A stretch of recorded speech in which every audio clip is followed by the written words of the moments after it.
આ ધનપ્રસાદ નામે બ્રાહ્મણ રહેતો હતો. નામ તો એનું રૂડું રૂપાળું હતું, પણ નામ પ્રમાણે ગુણ ન મળે. ધનથી દુઃખી હતો અને વસ્તાર ઝાઝો હતો.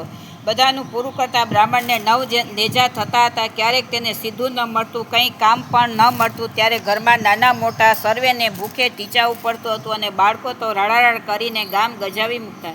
જ્યારે બ્રાહ્મણને લાગ્યું કે હવે પોતે ઘરનું ગુજરાન ચલાવી શકે તેમ નથી, ત્યારે કંટાળીને તે જંગલમાં જતો રહ્યો. જંગલમાં એક મહાત્માની ઝૂંપડી હતી. ત્યાં વિસામો ખાવા તે રોકાયો. મહાત્માએ તેને ખાવાનું આપ્યું અને ઠંડુ પાણી પીવડાવ્યું. પછી પૂછ્યું કે ભાઈ, તમે બ્રાહ્મણ લાગો છો, પરંતુ દુઃખથી ઘેરાઈ ગયા હોય એવું તમારું મોઢું જોતા લાગે છે. તો મને તમારી હકીકત કહો, મારાથી બનશે તે મદદ તમને કરીશ. બ્રાહ્મણે પોતાના નિર્ધનપણાની તેમજ બોડા વિસ્તારની વાત કરી મહાત્માને કહી અને પોતે સંસારથી કંટાળીને આત્મહત્યા કરવા જઈ રહ્યો છે એ પણ જણાવ્યું. મહાત્માએ તેને આશ્વાસન આપતા કહ્યું કે તમે વિપ્ર દેવ થઈને કેવી વાત કરો છો? આત્મહત્યા એ તો અઘોર પાપ છે અને જીવનની દોરી ટૂંકાવવાનો અધિકાર પ્રભુ સિવાય કોઈને નથી. દેવોને પણ દુર્લભ એવો આ માનવ દેહ છે, વેડફી નાખવા માટે છે.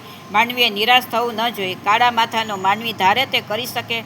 માનવી પ્રબળ પુરુષાર્થ અને પ્રભુ ભક્તિ કરે તો રીધિ સિદ્ધિ તેના ચરણોમાં આરોટે છે. માટે ધીરજ ધર અને ધીરજના ફળ મીઠા છે. બ્રાહ્મણે કહ્યું, મહાપુરુષ, ધીરજની હવે હદ આવી ગઈ છે. નાના બાળકો જ્યાં મુઠ્ઠી ધાન પામી શકતા નથી, ત્યાં ધીરજ તે ક્યાંથી રહે? એવું કેવું ભાગ્ય કે અન્નને અને દાંતને વેર હોય. માટે આપ મને ઉગરવાનો કોઈ રસ્તો બતાવો. મહાત્માએ કહ્યું, વિપ્રદેવ, તમે અહીંથી સીધા ઘેર જાઓ. 2 દિવસ પછી પવિત્ર પુરુષોત્તમ મહિનો બેસે છે. તમે આખો મહિનો પુરુષોત્તમ વ્રત કરો.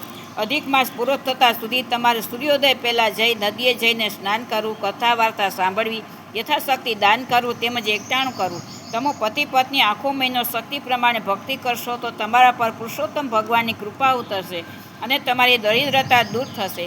બ્રાહ્મણને મહાત્માને નમન કરી બોલ્યો કે હમણાં જ ઘેર જાઉં છું અને પુરુષોત્તમ મહિનો બેસતા અમે વ્રત આદરીશું. મહાત્માને આશીર્વાદ લઈ બ્રાહ્મણ ઘેર પાછો ફર્યો. ઘરમાં બધા ચિંતા કરી રહ્યા હતા. બ્રાહ્મણે બનેલી વાત પત્નીને કહી એટલે તેણે પુરુષોત્તમ મહિનો નાહવાનો સંકલ્પ કર્યો. બ્રાહ્મણે પણ સંકલ્પ કર્યો. બીજે દિવસે બ્રાહ્મણને સારું સીધું મળ્યું અને તેની ચિંતા ટળી ગઈ. પુરુષોત્તમ માસ બેસતા બ્રાહ્મણી સવારે નદીએ નાહવા ગયા અને કાંઠાગોળની વાર્તા સાંભળીને યથાશક્તિ દાન કરીને ઘેર આવ્યા. એકટાણું કરી આખો દિવસ પ્રભુ ભક્તિમાં પસાર કર્યો. સાંજે બધાના આગ્રહથી બ્રાહ્મણે પુરુષોત્તમ માસની કથા વાંચી.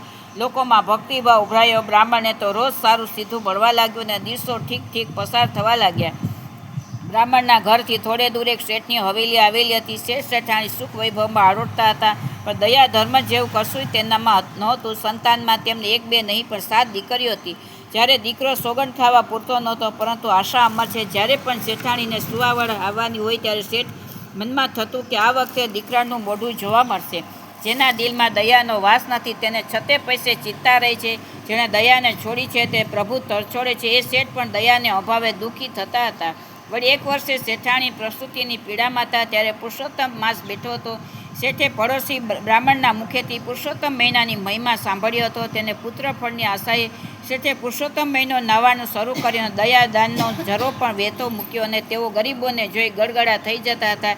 શેઠ સુખી હતા એટલે આચર-કુચર ખાવાની ટેવ છતાં પુરુષોત્તમ મહિનામાં મોઢું બંધ રાખ્યું હતું એટલે એકટાણા કરતા. શેઠાણી પણ પૂરા દિવસ હોવા છતાં પુરુષોત્તમ ભગવાનની ભક્તિ કરતા હતા અને એકટાણા કરતા હતા. બંને પતિ પત્ની રોજ પ્રાર્થના કરતા કે હે ભોળાનાથ ભગવાન, 7 દીકરીઓથી મારું ઘર ભરાઈ ગયું છે. એ તો પારકી થાપણ કહેવાય. માટે આ લક્ષ્મી ભોગવવાળો એક દીકરો હોય તો અમારી હંમેશની ચિંતા ટળે. આમને આમ અધિક માસની એકાદશી આવી. બીજે દિવસે દ્વાદશી થતી હતી. તે દિવસે રાતના શેઠને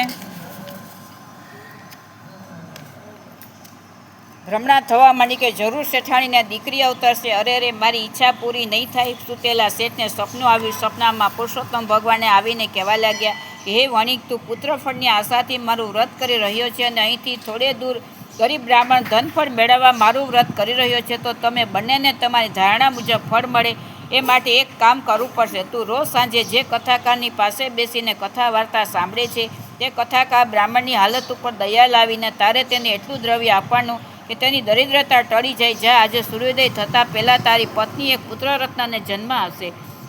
તે પુત્રની ભારોભાર સોનામોરો તોડીને કથાકારને આપજે.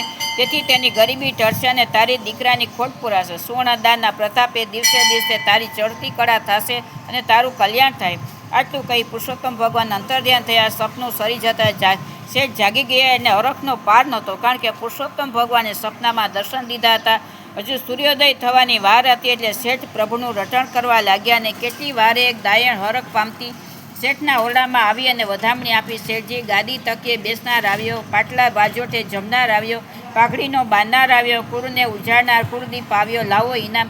શેઠે પોતાની આંગળીએ પહેરેલી સોનાની વીંટીઓ દાયણને ભેટ આપીને જટ નાહી પરવારીને ભગવાનની ભક્તિ કરી 5.25 મણ સાકર લઈ આવ્યા અને અનાજના કોથળામાં લઈ આવ્યા, વસ્ત્રો લઈ આવ્યા. પછી સાકર વેચ્યા બાદ અન્ન વસ્ત્રનું દાન કર્યું અને પરોઢના શુભ ચોઘડીએ જન્મેલા બાળકના વજનની ભારોભાર સોનામરો પેલા બ્રાહ્મણને બોલાવીને આપી. ત્યારથી શેઠ શેઠાણીની ચિંતા મટી. પુરુષોત્તમ ભગવાનની કૃપાથી પુત્ર મળ્યો હતો. તેથી બંનેને જીવે ત્યાં સુધી પુરુષોત્તમ વ્રત કરવાનો સંકલ્પ કર્યો, તેમજ ગરીબો ઉપર દયા રાખવા માંડી. તેથી દિન પ્રતિદિન તેમના સુખ વૈભવમાં વૃદ્ધિ થતી ગઈ. બ્રાહ્મણ ઉપર પણ પુરુષોત્તમ પ્રભુની કૃપા હતી અને શેઠની દયા ઉતરી. તેથી તે પણ કુટુંબ સાથે સુખમાં દિવસો પસાર કરવા લાગ્યો. આપ્યું પ્રભુએ હોય તો કરો અન્ન વસ્ત્રનું દાન, દેવાથી કાંઈ નહીં ઘટે, વધતું જશે નિદાન. હે પુરુષોત્તમ ભગવાન, તમે જેવા રંક અને બ્રાહ્ય બ્રાહ્મણ અને વણિકને ફળ્યા તેવા તમારો વ્રત કરનારને ફળજો. જય પુરુષોત્તમ ભગવાનની જય ટાટા ગોરમાની